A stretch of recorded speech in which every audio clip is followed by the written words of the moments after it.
There is a tree growing right now across 46 countries. Press its seeds, and the oil runs a diesel engine without modification.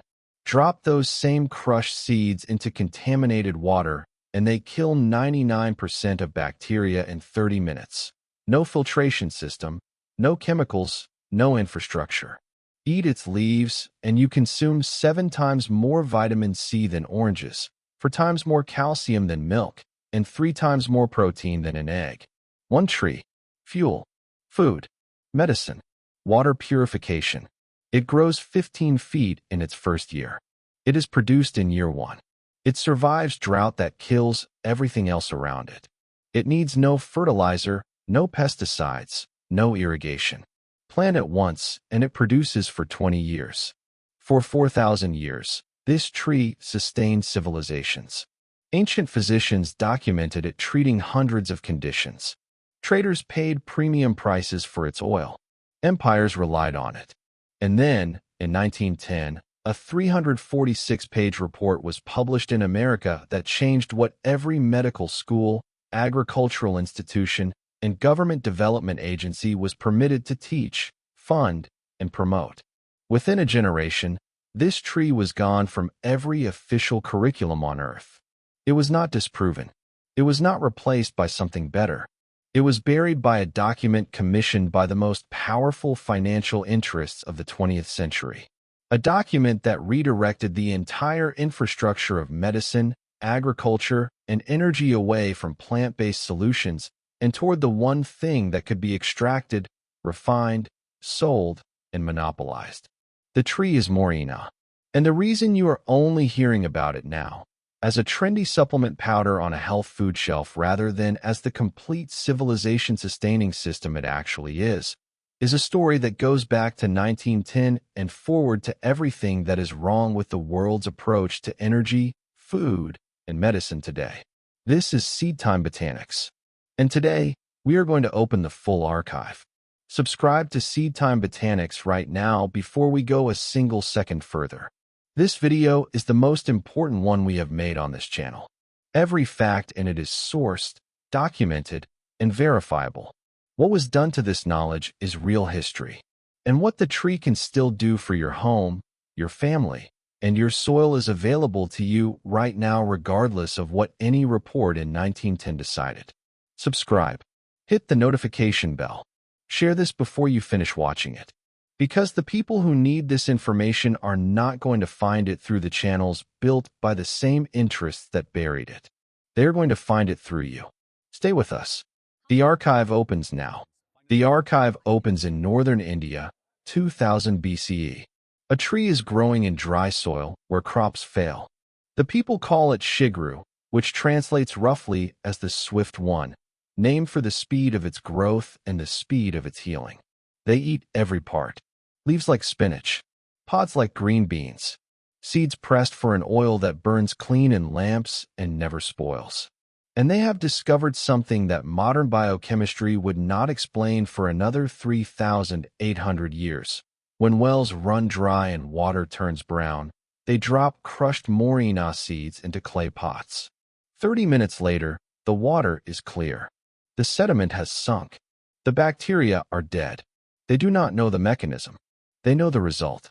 And that result will save lives across 4 millennia before anyone thinks to write a report about whether it is useful.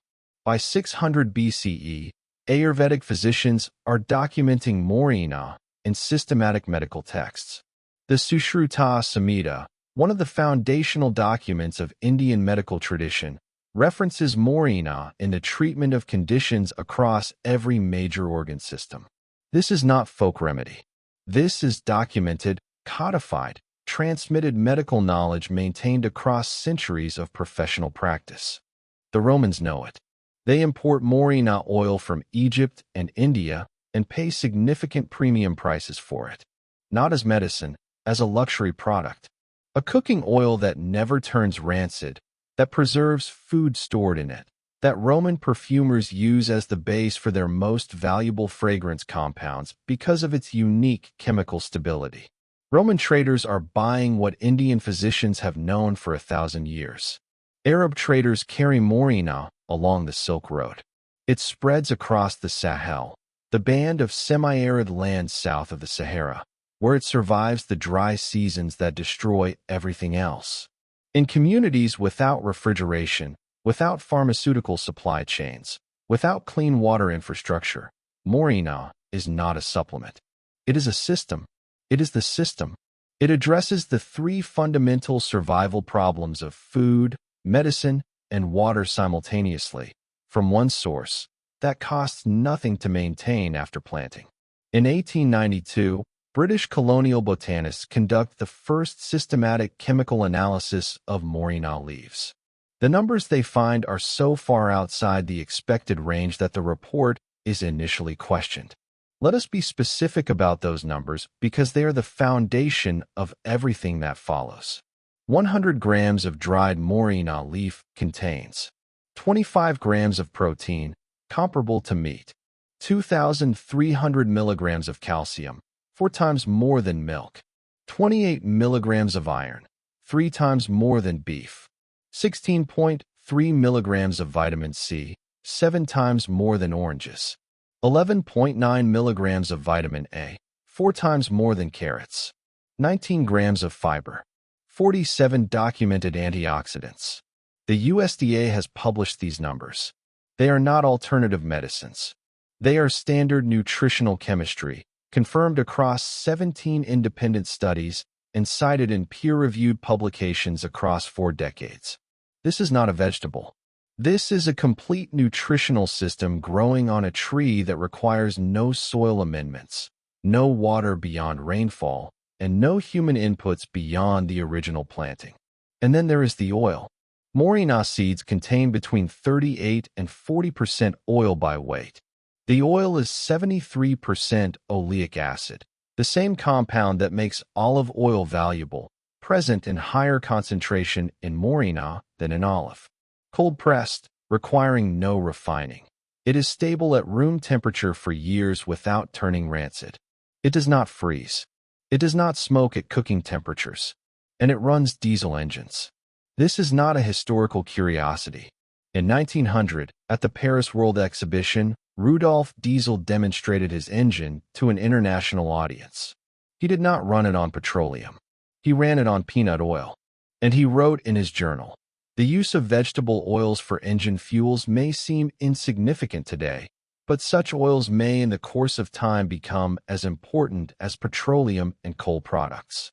Researchers of the period tested moringa oil alongside cottonseed, sunflower, and hemp. All of them worked. Diesel himself specifically noted the potential of seed oils from tropical trees. 2 futures were possible in 1900. Plant-based fuel, distributed, locally produced, controllable by any community with land. Or petroleum, centralized, extracted from specific geographies, requiring enormous infrastructure, controllable by whoever owned the wells and the refineries. One future arrived. One was buried. To understand why, you need to understand 1910. For 1,000 years. 17 independent nutritional studies. Rudolf Diesel's own journal. The evidence for this tree is not fringe. It is documented history sitting in publicly accessible archives. Subscribe to Seedtime Botanics right now if you have not already, and share this video before we reach the 1910 section, because what a single report published in that year did to this knowledge is the most important piece of botanical history you have never been taught. Hit subscribe, share it now, and stay with us, because the next section changes everything. In 1908, the Carnegie Foundation commissioned a survey of medical education in America and Canada. The man they hired to conduct it was Abraham Flexner, an educator from Louisville, Kentucky, with no medical training. He visited 155 medical schools across North America over a period of 2 years and produced a 346-page report published in 1910.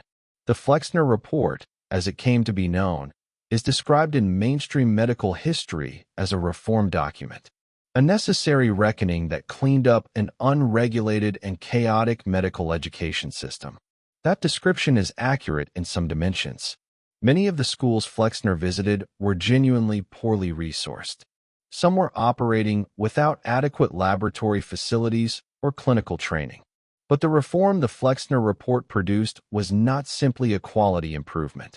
It was a directional shift of the entire medical system toward one specific model of medicine and away from every alternative.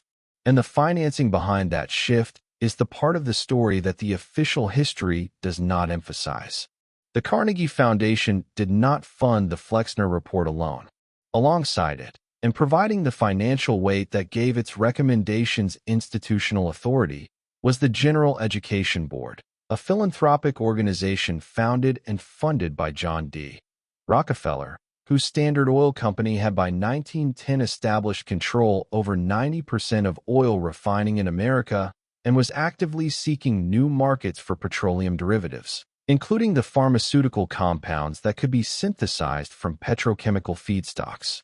The Flexner Report recommended the closure or downgrading of the majority of American medical schools. Of the 155 it reviewed, it recommended closing or significantly restructuring 124.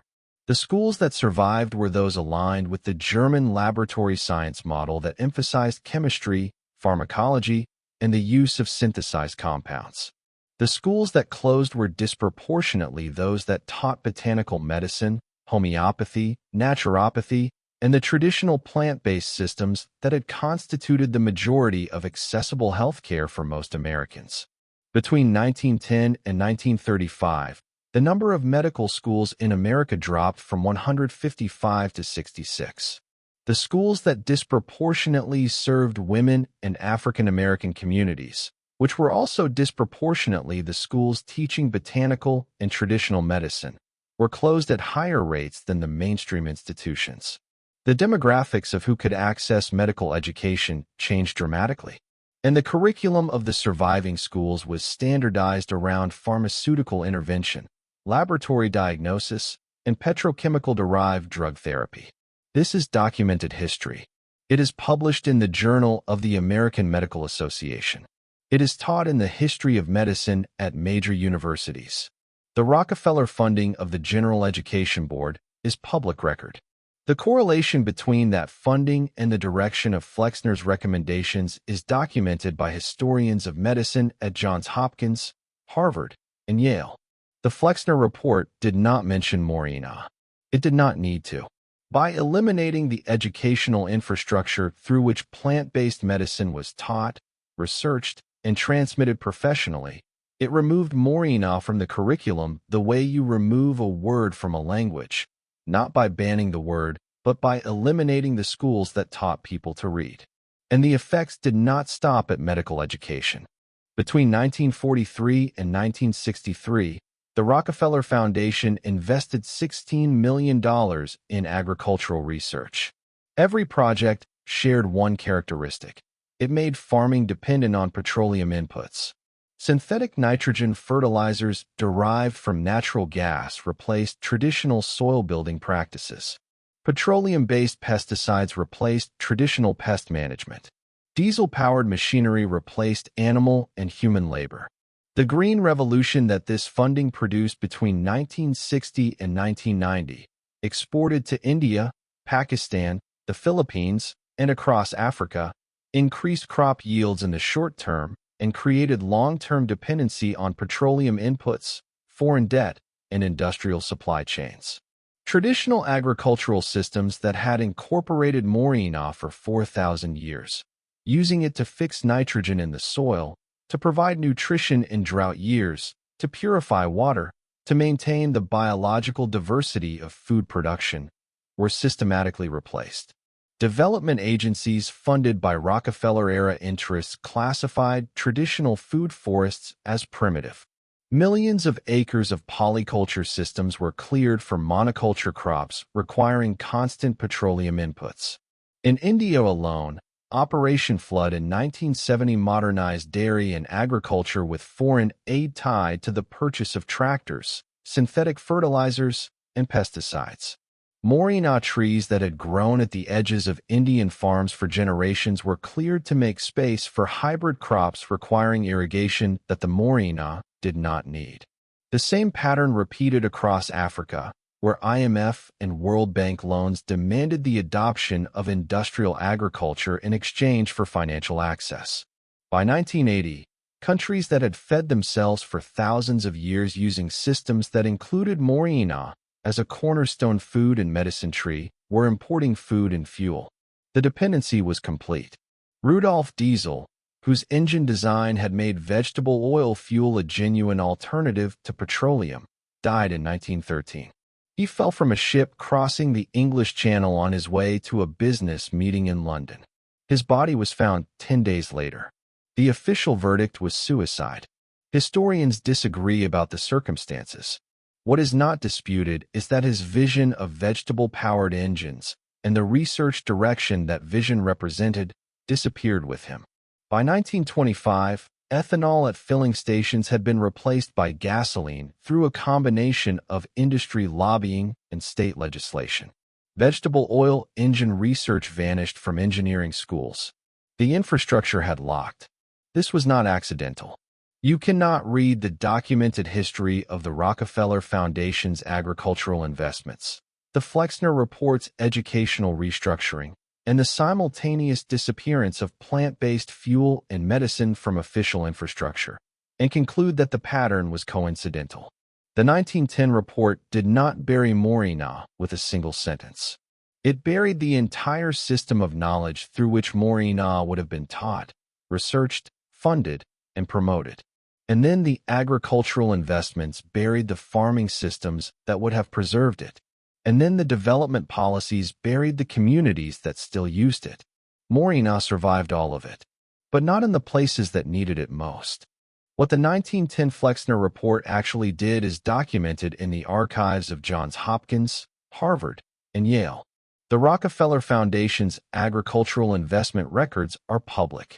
The demographic pattern of which medical schools were closed is published in the Journal of the American Medical Association. We are not describing a theory. We are describing a documented historical mechanism that removed a 4,000-year botanical knowledge system from every official curriculum on Earth within a single generation. Subscribe to Seedtime Botanics right now. Share this video, because the people who built that system are counting on you not knowing this history. And the only way to prove them wrong is to make sure someone who needs this information finds it through you. Let us be specific, because the suppression narrative is meaningless without understanding exactly what was suppressed. What does one moringa tree actually produce? Not theoretically, in measurable, documentable, practical terms. A single mature moringa tree, established in its third year, produces between 400 and 600 seed pods per year. Each pod contains 15 to 20 seeds. Each seed is 38 to 40% oil by weight. One mature tree, therefore, yields approximately 3 to 5 liters of cold-pressed oil annually. That is enough to run a small diesel generator. Enough to provide light, refrigeration, and communication power for a household. Enough to cook with completely, replacing commercially purchased cooking oil. Plant 100 trees, and you have energy independence for a small village. No drilling. No refineries. No supply chain vulnerability. No price shocks. Just trees, growing on land that industrial agriculture considers too marginal to use. The leaves. One moringa tree in a tropical climate produces fresh leaves year-round. It can be harvested weekly without damage to the plant because it regrows from cut stems with the specific vigor of something that has evolved to be harvested. A single tree provides enough leaves for a family's complete nutritional supplementation on the vitamins, minerals, and protein that modern diets are most consistently deficient in. Vitamin A, which prevents blindness. Iron, which prevents anemia. Calcium, which builds bone density. Complete protein, which sustains muscle and immune function. The water purification. Crush the seeds into powder. 1 gram of seed powder treats 1 liter of contaminated water. Stir it into the water. Wait 30 minutes. The moringa proteins are positively charged and bind to the negatively charged particles, bacteria, sediment, heavy metal ions, causing them to aggregate and sink. The mechanism is documented in a 2010 study published in the journal Colloids and Surfaces B, confirmed by researchers at Uppsala University, and applied by the WHO in rural water treatment programs across 14 countries. One mature moringa tree produces enough seeds to purify water for dozens of families annually. Without infrastructure, without chlorine, without a treatment plant budget. The medicine. More than 1,300 peer-reviewed studies have been published on moringa's pharmaceutical properties since 1980. The research covers anti-inflammatory compounds that outperform conventional NSAIDs in laboratory conditions, antimicrobial action against bacteria, including drug-resistant strains, blood sugar regulation comparable to pharmaceutical anti-diabetic agents in type 2 diabetes studies, cancer cell cytotoxicity in laboratory conditions across multiple cancer lines, and cardiovascular protection through cholesterol reduction documented in a 2009 randomized controlled trial published in the Journal of Ethnopharmacology. The soil. Moringa fixes atmospheric nitrogen through its root system, enriching the soil around it in the same way legumes do. It is used in agroforestry systems as a living fertilizer, building soil fertility for the crops planted alongside it. It does not deplete soil. It builds it. Now sit with this for a moment. 3 billion people on Earth currently lack reliable access to clean water. 800 million face acute malnutrition. The Global South imports diesel fuel at prices that extract wealth from the communities that can least afford to lose it. And growing across the tropics, in the same regions where all three of these crises are most acute, is a tree that addresses all three simultaneously, for free, forever, from a single planting. The global moringa supplement market is projected to reach $5.6 billion by 2028. That money flows predominantly to companies selling dried leaf powder to wellness consumers in wealthy countries, marketed as a superfood for vitamin deficiency. They promote nutrition. They never mention the fuel. They never mention water purification, because fuel threatens an industry worth $4 trillion. Because water purification threatens infrastructure project contracts worth billions. The supplement market found the one application of moringa that was safe to monetize without threatening the systems that need moringa to remain marginal. You are being sold a powder at $25 per pound for leaves that grow for free on a tree that would also have solved your energy bill and your water quality concerns. That is the distance between what moringa is and what the market has decided you are allowed to know about it. One tree. Documented in 1,300 peer-reviewed studies, applied by the WHO across 14 countries, capable of producing fuel, complete nutrition, pharmaceutical-grade medicine, and water purification from a single planting on marginal land. And what the industry sells you is powder in a capsule. Subscribe to Seedtime Botanics right now, and tell us in the comments, did you know moringa could purify water before this video? That single question is going to tell us how well this knowledge has been reaching the people who need it. Hit subscribe. Stay with us, because the last section is the one that tells you exactly what to do with all of this. Everything we have covered in this video is documented history and peer-reviewed science. Now let us be completely practical, because information without application is simply more content you watched and did nothing with. Here is exactly how to establish moringa in your growing space, starting this season. Climate and growing conditions. Moringa is native to sub-Himalayan India and grows natively across a band between 30 degrees north and 20 degrees south of the equator. In the United States, it grows outdoors year-round in USDA zones 9 through 11, which includes Southern California, Southern Florida, Texas, Arizona, and Hawaii. In cooler zones, it can be grown as a large container plant brought indoors through winter or managed as an annual that is cut to the ground and mulched heavily before frost, using the trunk's stored energy to resprout vigorously in spring. In zones 8 and above, this annual management strategy consistently produces harvestable leaf material through a significant portion of the year. Soil and water. Moringa is specifically adapted to poor, dry, sandy soils where other crops fail. It does not tolerate waterlogging. It prefers well-drained ground, even rocky or sandy ground, and requires almost no water once established. Overwatering is the most common mistake. Moringa was designed by 4,000 years of natural selection to survive drought. Trust that architecture. Planting from seed. Moringa seeds germinate reliably and quickly in warm soil above 25 degrees Celsius. Remove the papery wing from the seed. Plant 2 to 3 centimeters deep in a pot or directly in prepared ground. Germination occurs within 5 to 14 days. Seeds remain viable for up to 5 years without refrigeration, stored in a cool, dry location. This is one of moringa's most extraordinary logistical properties. It does not need a cold chain. A seed packet can be carried, stored, and planted without any infrastructure. It requires only soil and warmth. The first year. Moringa grows 3 to 5 meters in its first year under good conditions. Begin harvesting the top leaves when the plant reaches 60 centimeters by pinching or cutting the growing tip. This encourages branching and a bushier growth habit that produces more leaf surface area. The plant will initially direct energy into root development, which is the investment that will produce the 20-year productive lifespan. Do not be disappointed by modest first-year leaf production. The roots are building. Management for leaf production.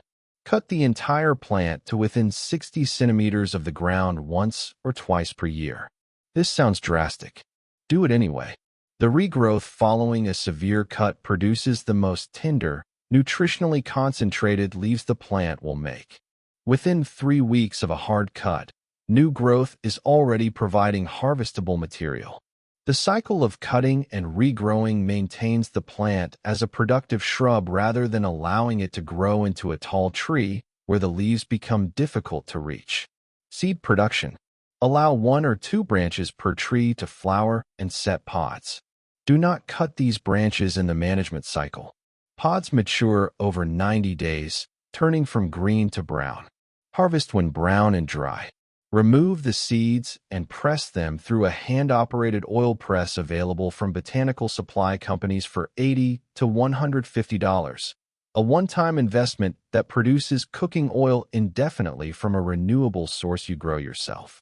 Water purification preparation. Harvest mature seeds when the pods are fully dry and brown. Remove the seed coats and crush the seeds to powder in a mortar.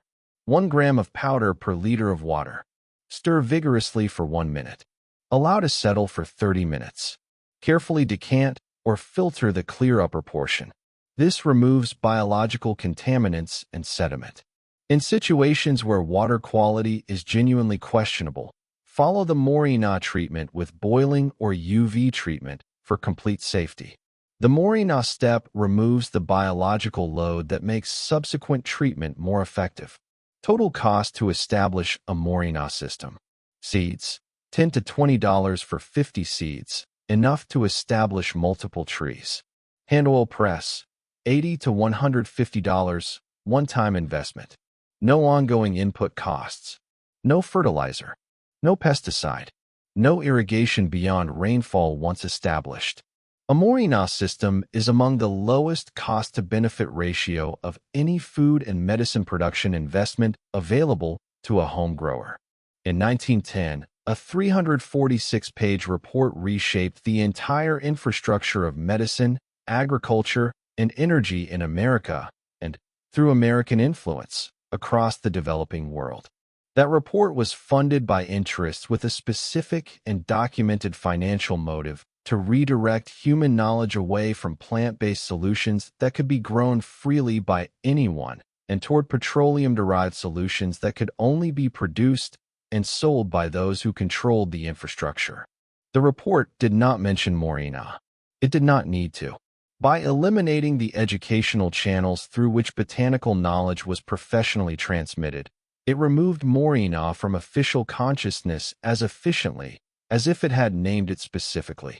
Moringa did not disappear. It grows wild across 46 countries. In the villages of India, women harvest leaves weekly for their families.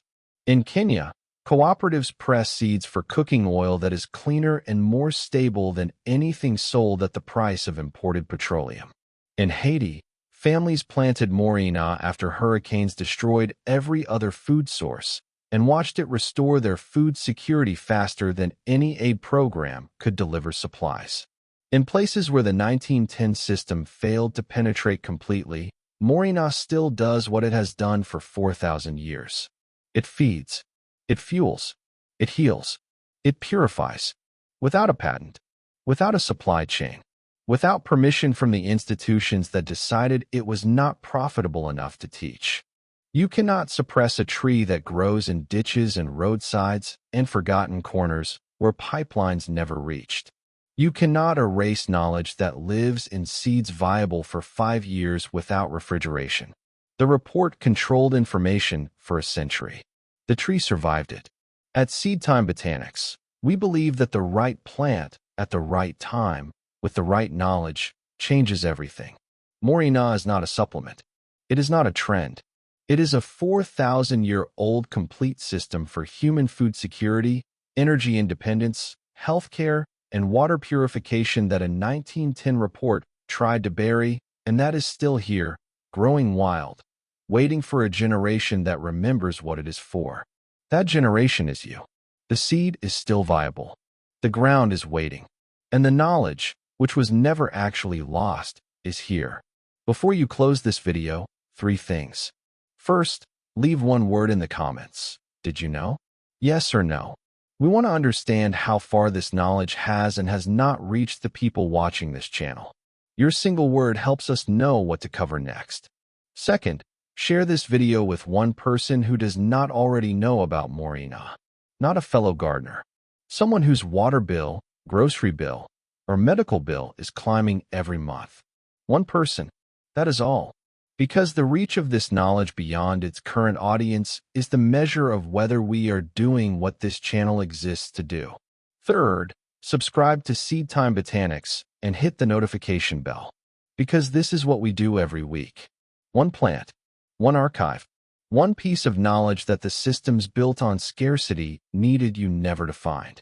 We find it anyway, because the tree is still here. And now so are you. We will see you in the next one.